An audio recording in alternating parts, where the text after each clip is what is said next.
Hello and welcome to the Minimum Competence episode for Friday, August 4th, 2023. I'm your host for today, Andrew Leahy, a tax and technology attorney from New Jersey. In today's episode, we have Trump pleading not guilty again. Elena Kagan says SCOTUS justices aren't Imperial. SCOTUS ruling puts waterways in public parks and on public lands in peril, and a reenactment of a school shooting for a civil trial is underway. Let's round out Friday with a bang and a whimper and today's legal news. On this day in legal history, August 4th, 1735, a victory for the free press was achieved in the United States. Publisher John Peter Zenger was acquitted of libel charges against New York's colonial governor William Cosby in a case that became a landmark moment for American liberty. The New York Weekly Journal, printed by Zenger, had consistently criticized Governor Cosby, leading to various attempts by the governor to shut down the paper.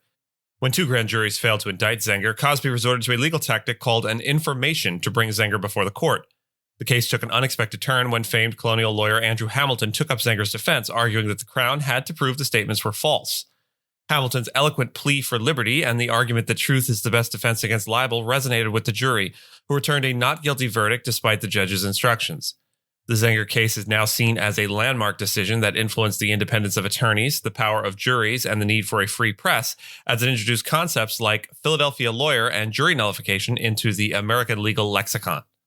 If you, like me, had never heard of a Philadelphia lawyer outside the context of the billboards on 676 that make use of the term John, apparently a Philadelphia lawyer is a term used to describe a lawyer that knows detailed and minute points of law and is exceptionally competent. I've had some experiences that would suggest otherwise, but okay.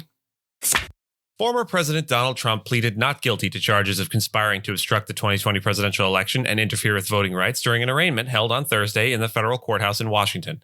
The case, which Trump's legal team is prepared to, quote, vigorously defend, marks the third criminal case against him, with a potential fourth indictment tied to election interference in Georgia. During the 30-minute hearing, Trump personally stated his not guilty plea, and the next hearing was scheduled for August 28th. Trump's lawyer, John Lauro, expressed the intention to seek a delay in the proceedings, citing the magnitude of the case.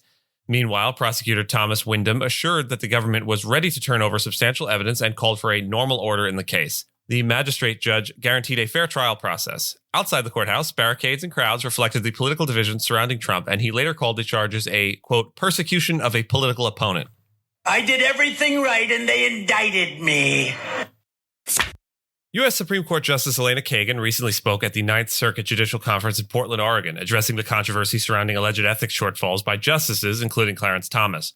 Responding to Justice Samuel Alito's comments that Congress has no authority to impose a binding ethics code on the court, Kagan stated that Congress can't do anything it wants, but it does have some powers over the Supreme Court. She noted that Congress approves the court's budget and has the authority to regulate various aspects of the court. We're not imperial, Kagan said, emphasizing that Congress should have the right to consider what it believes is constitutional. She also mentioned that the justices are discussing self-imposed ethics rules with varying views among them. Under pressure, the justices have agreed to a new voluntary disclosure policy around hospitality, but progressives argue that a formal binding code is necessary to quell public doubt about the court's legitimacy. The U.S. Supreme Court's ruling in Sackett v. EPA in May has left wetlands and waterways in national parks, monuments, forests, and other public lands newly vulnerable to pollution and development. The ruling creates a federal jurisdictional test for waters and wetlands that some say is divorced from science and narrows the definition of waters of the U.S., or WOTUS, leaving many wetlands unregulated or regulated only by the states. This could pave the way for unpermitted dredging and filling of many streams and wetlands for construction. The ruling's impact on the nearly 640 million acres of land controlled by federal agencies is complex, and there is broad disagreement among attorneys about how Sackett affects public land. Some argue the protections under federal land management rules will not be as rigorous as those under the Clean Water Act, while others believe that existing laws and policies will continue to protect wetlands. The ruling may also affect environmental reviews for various projects on federal lands, particularly in areas with weak state-level wetlands regulations. The decision has sown confusion, with some fearing that operators may take advantage of the uncertainty to destroy valuable ecosystems. For our last story, we have one that makes mention of an event that entailed gun violence against children. If that isn't something you can hear today, we get it, and we'll see you back here on Monday. Thanks for listening, as always. One of the deadliest mass shootings in U.S. history, which occurred at Marjory Stoneman Douglas High School in Parkland, Florida in 2018, will be enacted on Friday as part of a civil lawsuit. The reenactment aims to demonstrate that Scott Peterson, the school resource officer on duty, intentionally avoided confronting the gunman. Peterson, who was armed but never entered the building during the shooting, has claimed he was unable to determine the source of the gunshots. Lawyers for the victims' families believe the reenactment will prove that Peterson heard the 70-plus shots but chose not to act. The reenactment is part of a civil case against Peterson, who was acquitted of criminal charges related to the shooting in June. Judge Carol Lisa Phillips of the Broward County Circuit Court has not yet ruled on whether the audio and video recordings of the reenactment will be admissible at trial. The building where the shooting took place will be demolished after the reenactment, and the families in the area have been notified so they can make appropriate plans for the day. And with that, I thank you so much for listening to Minimum Competence, your daily news podcast for lawyers. If you're looking for more than Minimum Competence, links to further reading on all the topics touched on today are in the show notes. If you have any questions or story suggestions, you can find us on Mastodon on the esq.social instance. I'm at Andrew, and my co-host Gina is at Gina.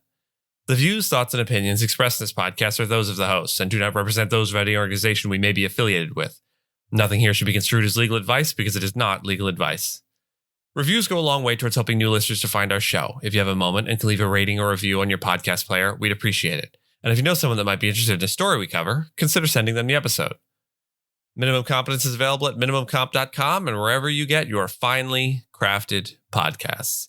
We'll see you back here on Monday, and until then, remember, you don't have to outrun the bear. You just have to make friends with it and share your sandwich.